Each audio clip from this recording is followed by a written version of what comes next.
and welcome to the program. And if you listen regularly, you know that this program will talk, very often about the efforts at establishing global government, a one-world system. This is outlined in the Bible, most prominently in Revelation 13, and it says that there will be a global leader, and all nations and all tribes will bow down to him, and we know his title to be the Antichrist. I've actually made a DVD about this, Hidden in Plain View, The New World Order in Bible Prophecy, but I'm not here to promote the product so much as to have a discussion with a fellow watchman of this phenomenon, Gary Cobb. Gary Cobb has been monitoring the rush to the global government system for almost 30 years now. Will believers ever see this system? Probably not. It will exist during the 7-year tribulation period from which the church is absent. Gary Cobb is a frequent guest here on Understanding the Times Radio. He's spoken at 2 of my Understanding the Times conferences. Gary Cobb, welcome back to the program. Hi, Jan. It's always good to be with you. Thank you. Gary, I want to revisit just for literally seconds here the 2016 election for a moment because the globalists thought they had the perfect one-world candidate, Hillary Clinton. For some reason, God said it isn't quite time yet for the globalist system, not ready to blossom. He allowed Donald J. Trump the 2016 victory, but the one-worlders can't get over it. Now, how desperate do you think they will get, and what could they do to stop the rush towards American nationalism here in this country? Well, first of all, I think that all of us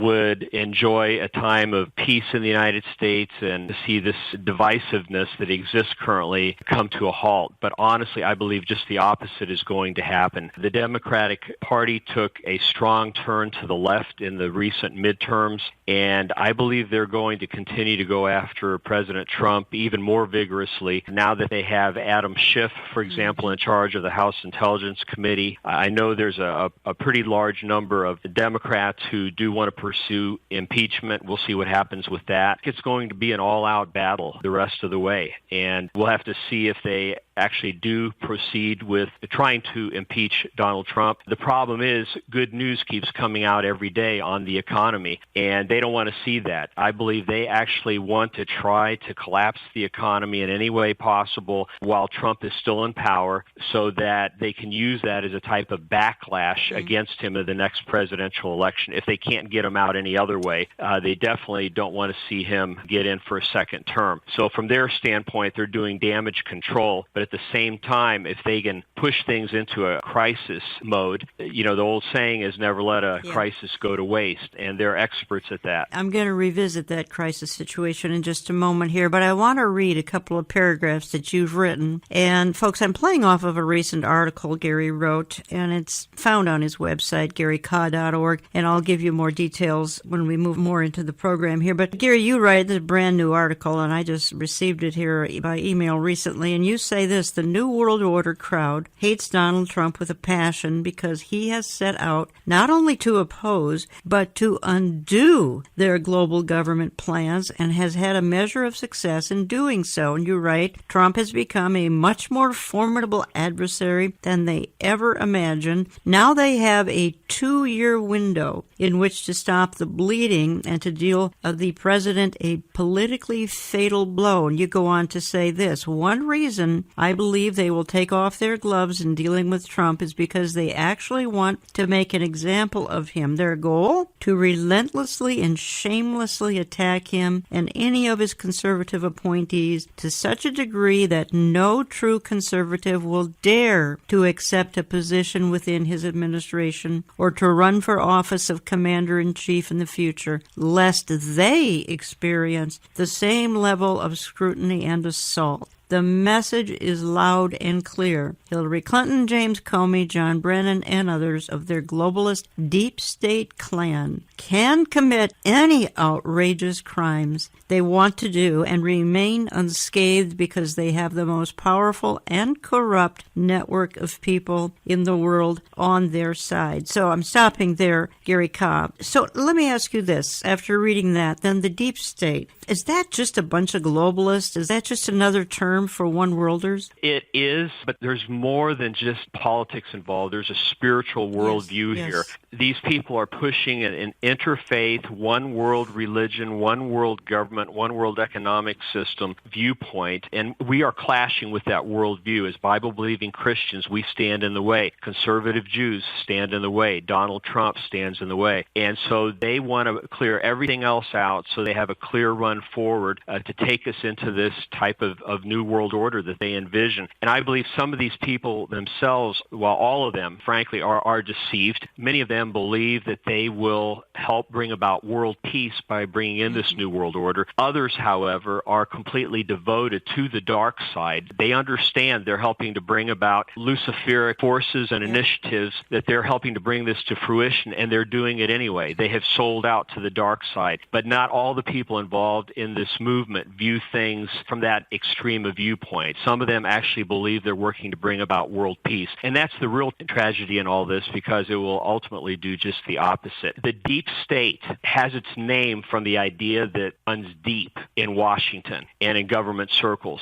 So we've witnessed Donald Trump getting rid of certain department heads only to have the people that come up to that position hold the same views. And you can probably go through the top 5 or 6 or 7 layers in some of these departments, and the people that keep coming up hold the same views. So unless the president can install some of his own people who are committed, pro-Constitution, American patriots, he's not going to be able to substantially slow down the one world movement. And of course, the leftist media hates them, and they bash them as much as they do him. So even some university professors, I know in Indiana, my home state, there was a Ball State University professor that made a statement like, well, to stop this whole Trump agenda, we not only have to get rid of Trump, but Pence along with him. And they were talking about literally taking them out, physically taking them out. And so there are dangerous views being presented, especially at the university level. If you're conservative, look out. You are hated. There's just no room for any dialogue anymore. You look at Ben Shapiro, who's tried to speak on college campuses and others, and they will do everything they can to keep them off the campus. But if you're a leftist, you're welcome. You're listening to Understanding the Times Radio. Jan Markell here talking to Gary Kah. You can learn more at his website, GaryKah.org. That's spelled K-A-H. And I'll give you some of his books a little bit later, and you have to get those at GaryKah.org. So I guess my ultimate question, Gary, was, and you've answered it, thank you, and that is, how deep is the deep state? And I think we should clarify, because honestly, there are deep state people in America, both parties, Republican and Democrats. It's not just one party, it's both sides of the aisle. No, you're right. When I worked for the government of Indiana back in the 80s, I just loosely, from observing things and having had personal experience there in politics, I'd say at the time 55 to 60% of the globalists in Indiana who were pushing this agenda were Democrats, and around 35-40%, somewhere in there, were Republicans, and there were a few independents thrown in. Today, I would say it's probably more like 70 to 80% are Democrats, but there are still Republicans who share this worldview, who are pushing a globalist agenda. And you can tell who they are because they're the darlings of the media.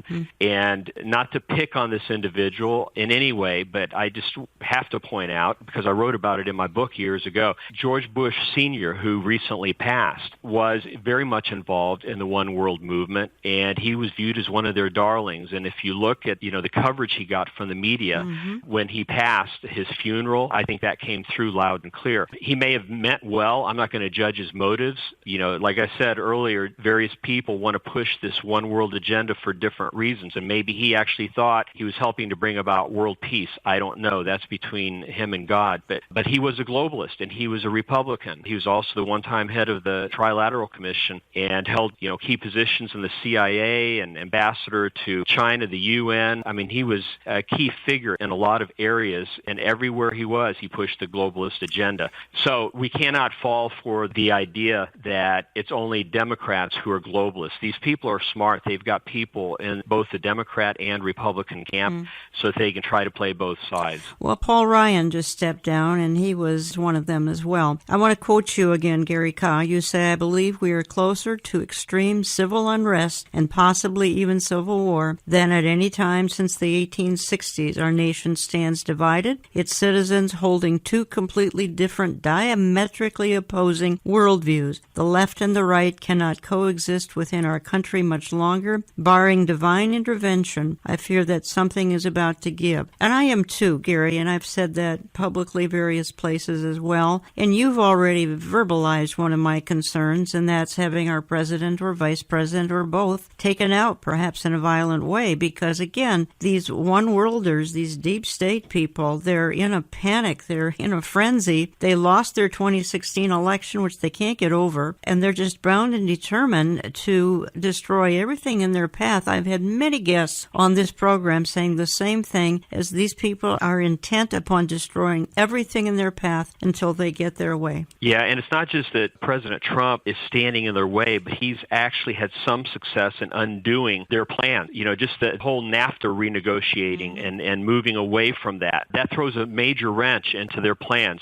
They want to make Europe one big country, and they want to do the same thing with North America and with other regions of the world. And then once that political cycle and economic cycle has been completed, they want to merge all those regions together into a world government. So their game plan has been from a nation to a region to global government. That's the sequence. And so, of course, here in North America, Donald Trump has opposed that and is having some success, even with the current Mexican government that we're actually receiving some help from now on the whole immigration crisis. So they hate him because he stands in their way, and he's actually been working to undo their agenda. So we do need to pray for him and for people close to him, including Mike Pence and our Secretary of State, Pompeo, who's been doing an excellent job. So we have some good people in there, and we really need to pray for them. Gary, I'm going to play another clip. It happens to be you again. This is possibly more recently. I think you were in Prophecy in the News program. I found it interesting here because you're explaining here when you were first starting out in your business career for the state of Indiana, how you realized here you were traveling globally and kind of became aware of this globalist agenda, and you had some very intriguing things to say here, and I'm going to pick up on a couple of the bullet points when we come back. So it was through those experiences over several years that I first began to hear about an eventual move toward a one world government system. And I was somewhat surprised to find out that some of the people at our embassies favored that idea of there being a single global government over the entire world. And so I began asking somewhat naive questions at the time, and one thing would lead to another, and over time I did get some answers. I began to do some research into things. I had really 3 different experiences that I talk about in my book that were a big turning point over the course of 8 months, looking at the political, the economic, and also the religious aspects of this so-called one world movement. And I began to see the dangers in it for various reasons. For example, if there was a world government, we would lose our current system of checks and balances. Right now in the world, if one country steps out of line, other countries can ally themselves, come together, and oppose that power and put it back in its place. But under a one world regime, where would people run to? If the world government itself is corrupt, there's no place left to go to because the entire world is now under a single global umbrella. And then there was the issue of our U.S. Constitution, which really, the way it's worded right now, it would be very difficult, if not impossible, for us to go into a one-world government. So somehow they would have to scrap our Constitution or change it in a major way. And then also the fact that you would have international bureaucrats somewhere, probably in Europe, calling the shots. And we would also have to pay taxes. Somehow this additional layer of government would have to be funded. And then on top of all that, when you look at those who are, I would say, the most influential people in this movement, they hold a completely different worldview, and it happens to be very anti-Christian, and they also are strongly opposed to Israel and conservative Jews. And so by this time in my research, I began seeing the handwriting on the wall. I thought if all this were to come to fruition, it would be like Adolf Hitler all over again, except truly on a global scale this time. I hope you caught what Gary said there in that middle of that little clip. If this kind of a institution, this global government type of a governing system were installed around the world, where would people run to? I think that's a very profound thought. right now people are running to America, to the free world, and there are a few countries left that would be safe. So this experience you're relating there was very early in your career representing trade for the state of Indiana. Yes, it was. I was just putting the pieces together at that time, and I was actually young, very young to be in that position, and I thought from the beginning how strange that the Lord afforded me the opportunity to get this job, and immediately I was traveling overseas for our state government, and one of my first trips took me to Israel, and one of the business people I met there, he was actually with one of the electrical utility companies who's looking at purchasing coal from Indiana. We had lunch together, and he found out that I was very pro-Israel and had a heart for the Jewish people, and he began to share some things with me because he also happened to be a general in the Israeli military. And it just so turned out a few months before I was there, the Israelis had uncovered miles of underground tunnels in southern Lebanon that were stashed with mostly Russian-made military equipment, and they were gearing up using some of the Lebanese, perhaps some of the Syrians to invade Israel. And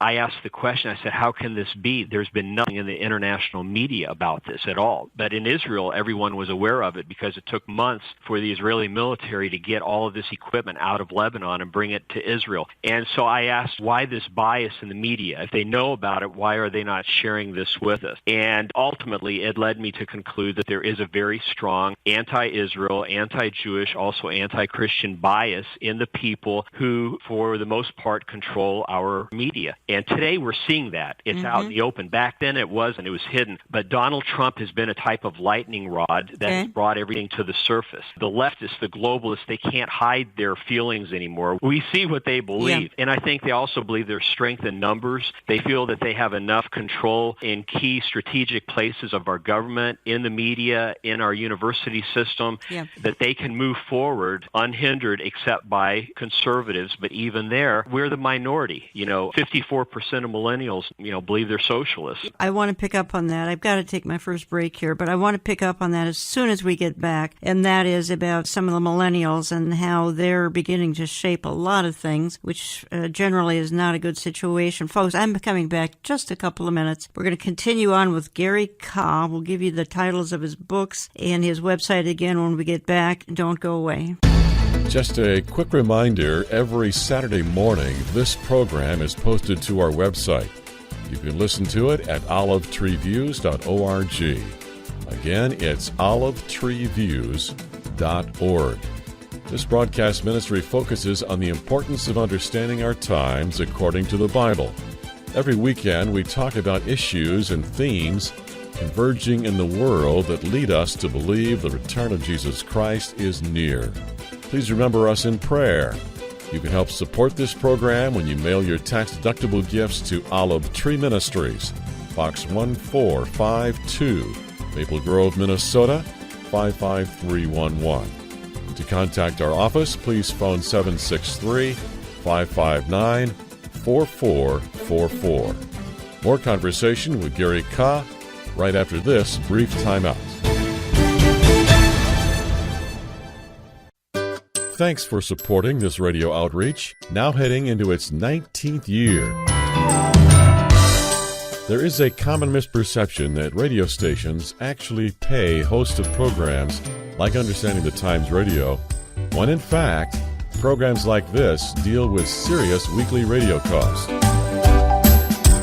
If you would like to underwrite this program, give us a call Monday through Friday Central Time at 763-559-4444. That's 763-559-4444. Or just give conveniently online at olivetreeviews.org. That's olivetreeviews.org. You can always drop a tax-deductible check to Olive Tree Ministries, Box 1452, Maple Grove, Minnesota, 55311. That's Box 1452, Maple Grove, Minnesota, 55311. Proclaiming both the news and the good news this year. this so-called one world movement. And I began to see the dangers in it. And then there was the issue of our U.S. Constitution, which really, the way it's worded right now, it'd be very difficult, if not impossible, for us to go into a one world government. So somehow they would have to scrap our Constitution or change it in a major way. And then also the fact that you would have international bureaucrats somewhere, probably in Europe, calling the shots. And we would also have to pay taxes. Somehow this additional layer of government would have to be funded. Today's radio guest, Gary Kah, is an expert on one world government, the focus of Jan's discussion this hour. So let's continue with that conversation. Again, here's Jan Markell. Would you support if we as a whole world just came together under one government? Yes. Why not? A new world order type of idea of being under, global government. Is that something you'd be in favor of? Yeah, definitely, with Canada being such a multicultural country. Yeah, why not just expand it to the new world order, right? Okay, and welcome back. And just a couple of young people weighing in there, sort of man on the street interviews going on. What would you think of a one world system? Oh, great idea. And again, this has been propagated through our educational systems, particularly here in the Western world. Textbooks have infected entire generations, the last couple of generations. And Gary and I were talking off air here recently this past week. And my goodness, once some of the baby boomers or the generation, the World War II generation passes on, Gary Kah, what do you think will happen? I mean, assuming we have that kind of time left, I don't believe we do, but in a worst case scenario, you get these millennials in positions of high places. My goodness, they're going to welcome the Antichrist like he is a rock star. Well, yeah, and we have kids that are aged 23 to 32 right now. And so we're well aware of what millennials are talking about and what they believe. And even in Christian colleges now, more and more young people are having to defend their views from the standpoint of wanting to defend our constitutional republic, because there's this push toward globalization and one world, and the term multicultural is thrown around a lot. Oftentimes it actually means one world or moving in that direction. So definitions are very important. I always told our kids, make sure you get a good definition so that it's not misunderstood. Then you know how you can move forward on that. And some of the time they have taken on their professors and had a healthy debate on some of these issues. What's interesting is right now, and I mentioned this right before the break, but I just want to go there, 54% of millennials in a recent survey stated that they are socialists. In another survey, though, only about half of those millennials understand what socialism really means. So much of this is naivety, but they are definitely not pro-free enterprise. It's fair to say that. And in the next national election, it is believed, it's less than 2 years from now, it is believed that for the first time, millennials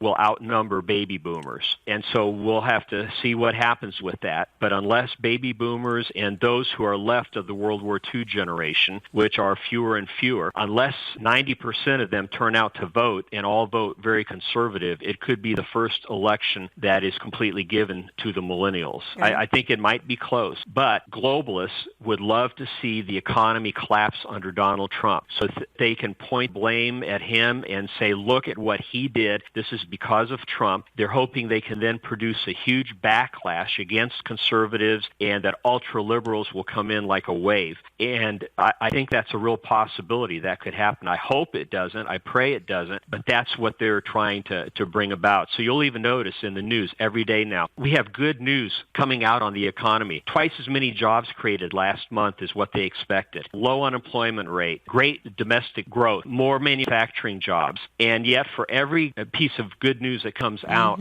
the major networks are throwing 3 or 4 other things out there to try to get people to see a negative view. Trade war with China coming. Everything's going to be terrible, on and on. And that plays in the psyche of individuals after a while, and it's made the stock market jittery. Yes. We don't know what's going to happen with this. Only God knows. knows. But globalists would love to try to collapse the economy and pin the blame on Trump. It's a big part of their agenda. I want to direct folks to a couple of products, maybe even 3 products here, and 2 of them are your books, because we're only able to touch on the thumbnail of the topic here, global government and the rush to the one world system. Again, folks, it's outlined in Revelation 13. Gary's got 2 books, En Route to Global Occupation and The New World Religion. Those are 2 books. You've got to find them at GaryKah.org. That's spelled K-A-H, GaryKah.org. I have a DVD called Hidden in Plain View, The New World Order in Bible Prophecy. Find that at my website, olivetreeviews.org, olivetreeviews.org. Go to my store. You can call for my DVD at my office, and you hear that number throughout the program. We're not carrying Gary's products at this time because they're available at GaryKah.org. So honestly, if you really want to understand something that to do justice, we need to do 2-3 programs on today, and we can't. Gary, let me just move on to a couple of other things. And I want to hit Europe here, and you and I talked in just a totally fascinating discussion about France's Emmanuel Macron and issues related to that. First, I want to quote you one more time here. I don't quite want to leave Donald Trump, but you write, and again, this is in his newsletter. Find it at GaryKah.org. My opinion, it seems as if, this is Gary speaking, it seems as if God is allowing tensions to come to a head. He's using Donald Trump as a lightning rod to bring previously hidden political agendas to the surface. The battle lines are being drawn. The far left is becoming increasingly bold and provocative and is gaining strength each passing month, catapulting ultra-liberal millennials into positions of leadership as the more conservative older generations gradually exit the public arena and die off. If we continue on this course, those conservatives who remain will either have to fight or flee to another land. Now, that's strong talk, I think, Gary, to say that people like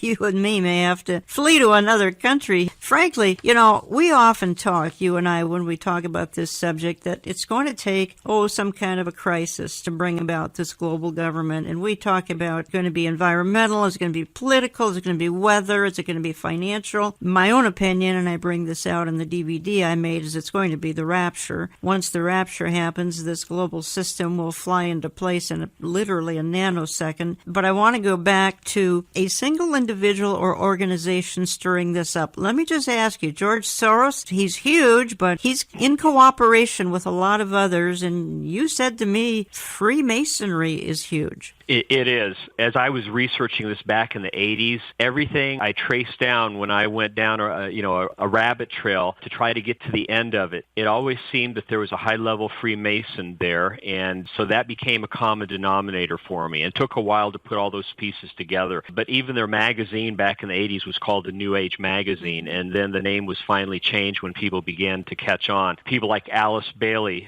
the mother of the New Age movement, was a female Freemason. The Theosophical Society was strongly influenced by Freemasonry. Your major foundations over the last century, really, like the Rockefeller family of foundations, the Carnegie foundations, Ford foundations, they have funneled a lot of money in the direction of one world pursuits, a lot of it going to organizations that are heavily stacked by Freemasons. And I'll tell you a quick story. Years ago, I had a friend I met. He was a former 33rd degree Mason. He accepted Christ, came out of Freemasonry, became a Baptist minister, and he said when he was in Freemasonry, kind of one of their well-kept secrets, but it was well understood to him and his cronies within the lodge, and that was that at the time the World Council of Churches was viewed by them as a type of Masonic branch organization because it was so heavily stacked with Freemasons. So here you have an organization that got its original funding from the Rockefeller Foundation that helped to launch it, and anymore today, many of the people within that organization are promoting interfaithism, type of false global unity, not centered on sound doctrine, but just this idea of globalization and bringing all the world's religions together. And they'll say, their goal is harmony and unity and such, but we know from reading the Bible where all this is going to go in the very end. And it's going to require the return of Jesus Christ to make things right on this planet because things will spin out of control. And Satan is so deceptive in this area. All of us would love to have peace and unity, but it's got to be based on the truth, not in a deception that leads people ultimately to hell. If you join me late, you're listening to Understanding the Times Radio. Jan Markell, your host here on the line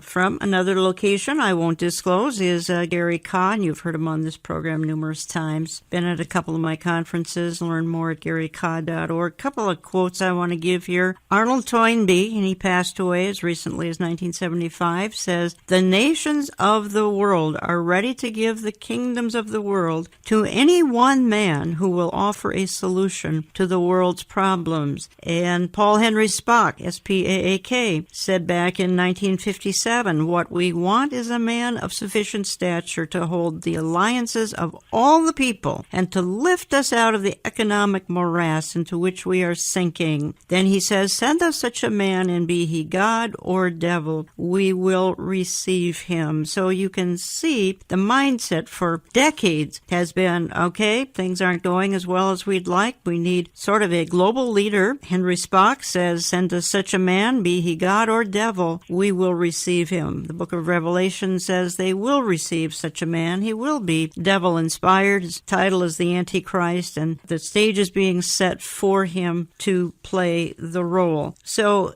Gary Ka, we talked a little bit about, well, it takes a crisis, some kind of a crisis. I suggested environmental, political, weather, financial, all of those things. Throw in the rapture, of course, that will add to it as well. Any other kind of a crisis you can think of that could hasten this system? Well, here in the United States, things are so hostile now that I believe we could be headed into a time of major civil unrest that could come on quite quickly under the right circumstances, and even a type of civil war. And again, I hope that doesn't happen, but we're moving in that direction right now. And I have always felt if such a time, heaven forbid, happens in the United States, we would be very vulnerable to our foreign adversaries. And if we were ever going to get hit from outside of our country, that would be the time that our adversaries would attempt to do so. And if you have a major crisis here in the United States, what happens here affects the entire world, especially the Middle East. If we were suddenly taken out of the way as a major world power because of being preoccupied from a disaster within, what would happen to Israel? Would the countries around Israel decide, okay, this is our time to make a move? Would they try to attack Israel? Israel would no longer have us as an ally. They'd be on their own. I mean, their backs would be against the wall. So there's so much fallout from a crisis of that nature. And I think lumped together with all the other alleged crises, the environment, the coming global economic disaster that is being pushed, and just about everything you can think of, they're touting as a crisis, as a reason for why we have to have a world government. But you put all that together, and it could do the trick. Somebody's going to step on the scene at the right moment, and they're going to appear to have all the answers, and instead it's going to be the biggest trap. And while we're on this subject, I know, Jan, you and I, we had talked about this earlier off the air. Religious leaders have to get behind this in order for a one world government to come together. And here you have Pope Francis recently being quoted in an Italian newspaper, La Repubblica, saying that Americans must be ruled by a world government as soon as possible, quote, for their own good. And also, he was on record saying that Europe should become one country under one government. Here you have the first Jesuit pope in place. He's a globalist. He's been one for a long time. He's totally committed to the global climate change, environmental agenda, which is simply a way for the globalists to gain more power through building an international bureaucracy and infrastructure. He's completely on board with all this. And I personally believe that many of the globalists see this time as their opportunity to make a move because they have the proper pope in place to work alongside of them to bring it to fruition. But he's getting old. He's up in his 80s.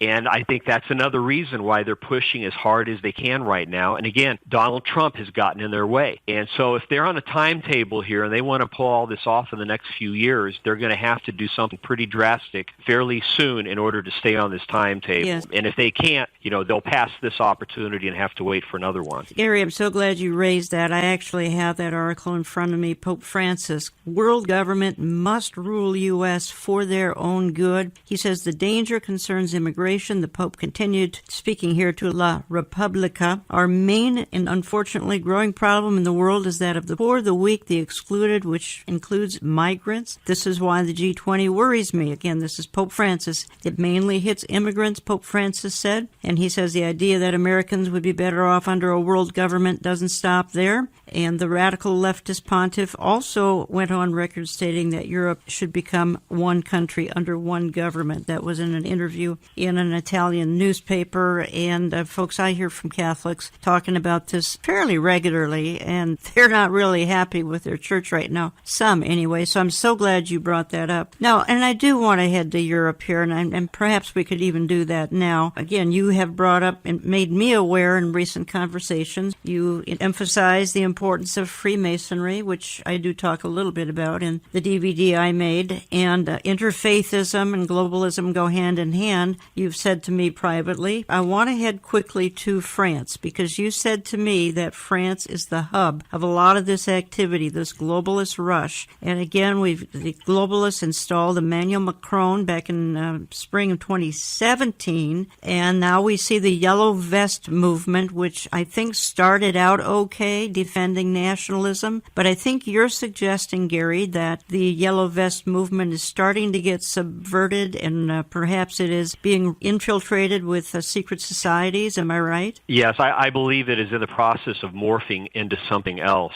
France has been a hotbed of revolutions for many years, and you can go all the way back to the late 1700s, of course, and you see that. And one reason is because the secret societies have been very dominant in that country. And so even if a crisis begins to emerge, being led by people of goodwill who want to bring about positive change, it usually doesn't take long for the Masonic elements to penetrate those movements and use them for their own purposes. Just a little bit of background. This may surprise people. UNESCO, the United Nations Educational, Scientific, and Cultural Organization, the most powerful agency within the UN, definitely the propaganda arm for the UN, it is headquartered in Paris. That's where a lot of the shots are still being called from. So the UN building is in New York City, but a lot of the shots are still being called directly from Paris. Also, back in the 1800s, you had a very dark group called the Order of the Palladium, sometimes referred to as the Sovereign Council of Wisdom, that was founded in Paris way back in 1737. But in the 1800s, it had a lot of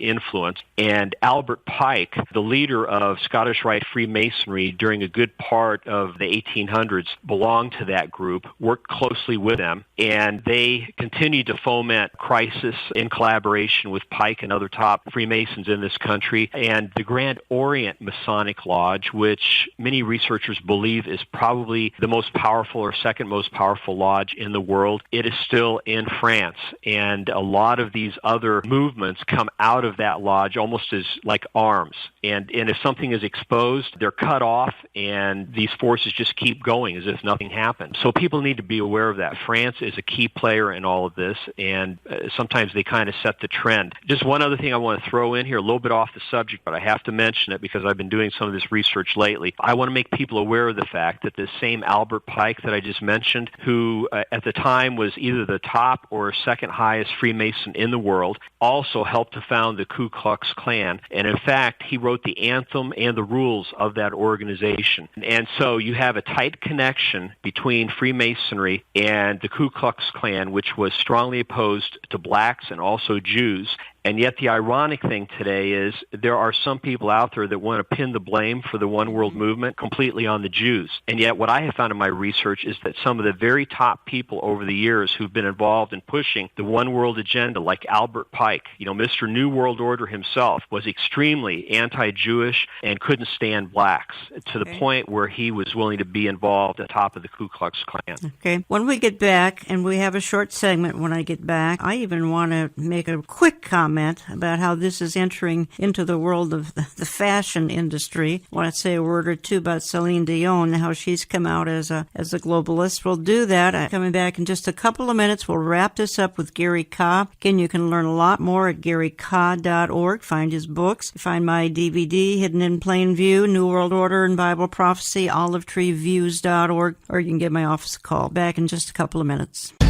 Every fall, Olive Tree Ministries hosts an Understanding the Times conference in Metro Minneapolis. This year, our September 21st weekend event features guest speakers Jack Hibbs, Amir Sarfati, Jan Markell, Robert Jeffress, and J.D. Farag. More conference information can be found at our website, olivetreeviews.org. In the weeks and months to come, we'll be giving you more details. In the meantime, save the date, September 21, for this outstanding event. You can become a financial partner with us. You can help us keep this listener-supported program airing coast to coast when you send your tax-deductible gifts to Olive Tree Ministries, Box 1452, Maple Grove, Minnesota, 55311. Or you can support us by phone when you call 763-559-4444. Jan Markell returns in just a moment to wrap up her conversation with Gary Carr.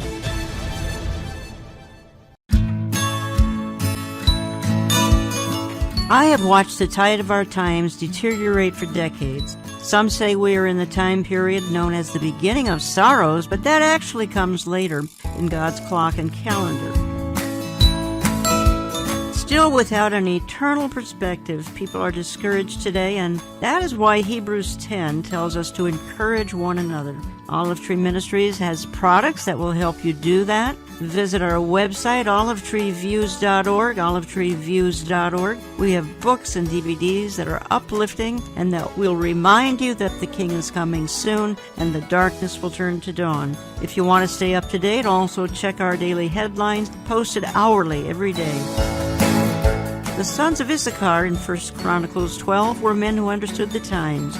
God wants us to be in the know, up to date, and looking at events that cause us to await His return.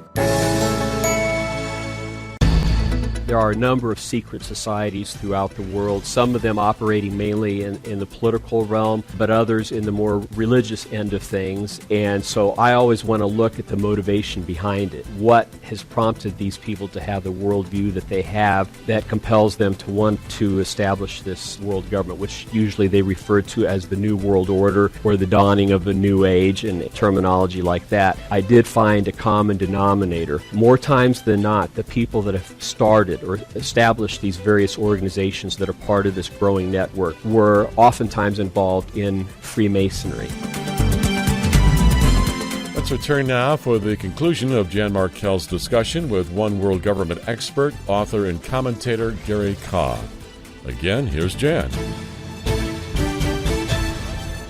President Donald Trump's speech to the United Nations General Assembly on Tuesday focused largely on putting America first and maintaining sovereignty. The United States will not tell you how to live or work or worship. We only ask that you honor our sovereignty in return. Soon afterward, French President Emmanuel Macron seemed to rebuke Trump's comments during his own speech at the UN. I shall never stop upholding the principle of sovereignty, even in the face of certain nationalism, which we're seeing today, brandishing sovereignty as a way of attacking others. Trump also told this year's largest gathering of world leaders that Americans reject the ideology of globalism. Macron responded to that too by saying he rejects Trump's ideas on globalism.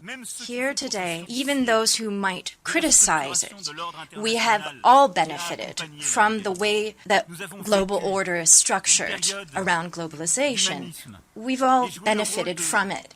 But Macron's harshest criticism had to do with the Paris Climate Agreement, which Trump withdrew the U.S. from in 2017. He said, "We will no longer sign commercial agreements with powers that do not respect the Paris Accord." But he later clarified his comments by saying he thinks there could still be agreements with individual sectors as long as they're neutral on climate. And welcome back. And we're wrapping up an hour-long interview with Gary Carr. And I want to comment just about a couple of more things as time allows here. Quickly, though, I know some of you are running crazy and you don't have time to always sit by your radio. The programming is posted to my website every Saturday morning, olivetreeviews.org. Views as in viewpoint, olivetreeviews.org. Or just sign up for the oneplace.com mobile app. It'll be downloaded to your devices Saturday morning. Encourage you to sign up for my print and e-newsletter where we talk about all these kinds of issues in my print and e-newsletter. And if you do send a gift in, would you always tell us what station you're listening to? It helps when we are sorting through over 800 radio stations to know which stations, well, quite frankly, are productive and which ones are not. So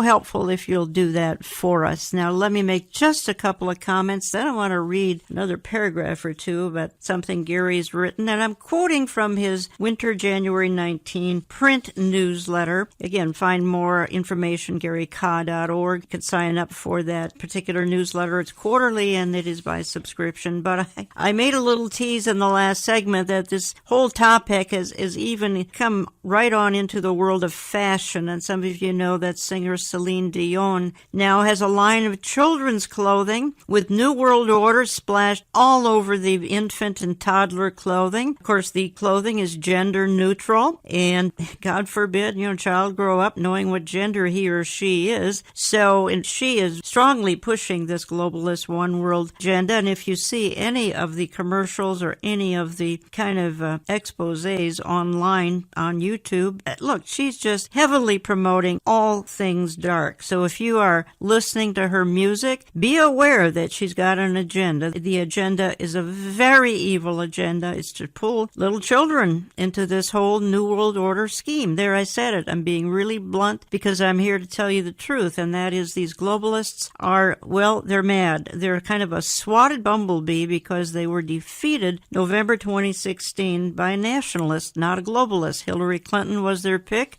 God had other ideas. Donald Trump won in that election, and their globalist agenda has sort of been put on hold. Probably only temporarily, because it says in Revelation 13 that their empire will come to power for 7 ignominious years, which will be literally hell on earth. Gary, I want to go back to your newsletter, and you make an interesting comparison, and that is the situation between Donald Trump and Prime Minister Benjamin Netanyahu. Let me just read a couple of paragraphs, again, that you write, and you say, the fact is President Trump and Prime Minister Netanyahu are facing very similar circumstances. They are both devout nationalists trying to defend the sovereignty of their respective nations, and internationalist forces are at work in both countries trying to oust them from power. The U.S. and Israel have historically been the most fiercely independent nations on the planet. The U.S. was formed mostly by Christian settlers who sought to escape the corrupt powers and religious impositions of Europe, while Israel was reestablished to give the Jewish people a homeland and safe refuge from their global pursuers. In each case, if our nationalist governments are brought down and replaced by forces loyal to world government, there will be no place to run from the emerging world order.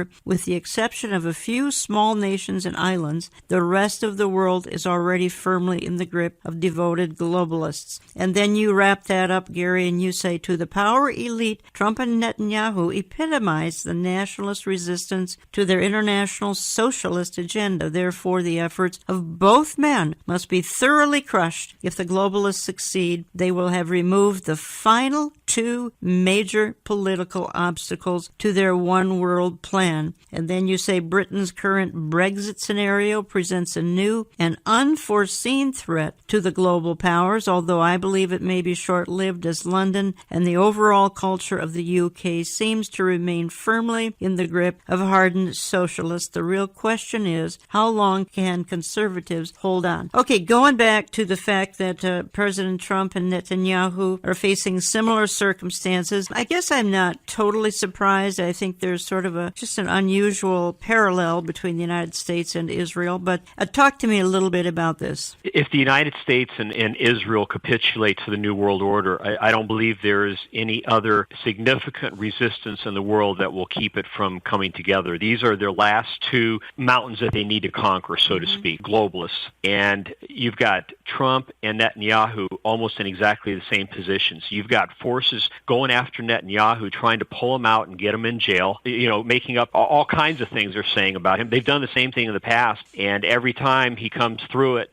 so it's just to take up his time to try to slow him down and hopefully somehow get him out of power from their standpoint, because he's defending Israel. He's not wanting to take Israel into a new world order under the United Nations. And Donald Trump and this country, same thing. They both want to move away from the UN, not toward the UN. And it's only common sense that they would want to do so. In the case of Israel, the United Nations last year passed 21 resolutions of condemnation against Israel. Out of 27 resolutions total, 21 of them were against Israel. It's like they sit around all day and try to figure out what next they can say against Israel. And it's ridiculous that we even are giving any money at all to the United Nations as a country. Donald Trump cut it back. I think he should cut it back even further. And in this country, same thing. The UN consistently opposes our views. Nikki Haley has done an excellent job. Some of the speeches she's made before the UN have been spot on. And so we see this debate now coming to the surface. It's come full cycle between global governing bodies like the United Nations versus Israel and versus the United States. And again, if they can deal with the United States and Israel, it'll make their job a whole lot easier, and that's why they're applying the kind of pressure that they are. Well, okay, then let me go back quickly to Europe and to this Emmanuel Macron, because I think the globalists put him in power, hoping that he could be sort of a world leader, and he's certainly striving to be a world leader. And I think when we talked recently, you suggested that the globalists may actually be reassessing Emmanuel Macron. Maybe he isn't their man for Europe, or even their man for the whole global empire to lead. I don't know, but you feel that they are reassessing him. Well, we'll have to wait and see what happens. But unlike Barack Obama, yes, who was able to have a high degree of global popularity through all of his shenanigans and the push toward globalization and the fact that conservatives were strongly opposing him in the United States, he was able to maintain overall popularity worldwide for the most part. Macron, on the other hand, he has had to cave in quite a bit in his own country right now just to get things under control. And so I think right now the globalists are questioning his effectiveness and if he can be the one that helps to take France into global government. And I believe they are already trying to take over the yellow vest movement and penetrate that to try to steer things in their direction. So it's a wait and see. We will have to wait and see what happens there. And what about Angela Merkel stepping down? Do you feel that plays into this scenario at all? Well, as far as Germany goes, she's been a strong voice, but she's taking a lot of heat now from within Germany because she let in tens of thousands, hundreds of thousands of illegals coming from the Middle East, and a fair number of terrorists. We're in the midst of that, and Germany is experiencing higher crime and all kinds of other problems now as a result. And so a lot of the German people feel that she was very naive to allow that to happen. And so she's got her hands full right now. Again, we'll have to wait and see what happens. You have a strong globalist movement in Germany, but you also have a nationalist movement, and then you also have a far right neo-Nazi movement and the far left movement that's merged with the globalist movement. So a very complex political picture in Germany right now, and just about anything could happen in the short term. Well, again, we have tried to cover, and I hope we have sort of hit the high points anyway, of the last day's effort to kind of fulfill Revelation 13. Of course, church is gone at that time, but nonetheless, all of these activities have to be a precursor to that time of tribulation, almost literal hell on earth. Again, you can learn more at GaryCa.org. You can find his books at GaryCa.org. Again, my DVD, Hidden in Plain View, The New World Order and Bible Prophecy. You can give my office a call for that, or go online, olivetreeviews.org, olivetreeviews.org. I want to go out of the program, and I want to give a couple of verses as I go out of the program, because we've talked about some dark things. And yes, this evil New World Order agenda, it is dark, and it has saturated the entire world. But it says in Psalm 37, "Fret not yourselves because of evildoers. Do not be envious of wrongdoings, for they will soon fade like the grass." It says in Psalm 2 that the Lord laughs and holds these corrupt and wicked people literally in derision, and they will meet an ignominious end. They will have their earthly paradise for just 7 years, and it will be hell on earth, with the church absent and in heaven in the time of their rule. It's called the tribulation. It's mankind ruling with the Antichrist in the driver's seat, and it doesn't end well for him or for his evil participants. You don't want to be here to experience any of this. Call on the name of the Lord Jesus Christ today. Make him the Lord and Savior of your life. Tomorrow may be too late. I want to thank you for listening, and we will talk to you next week.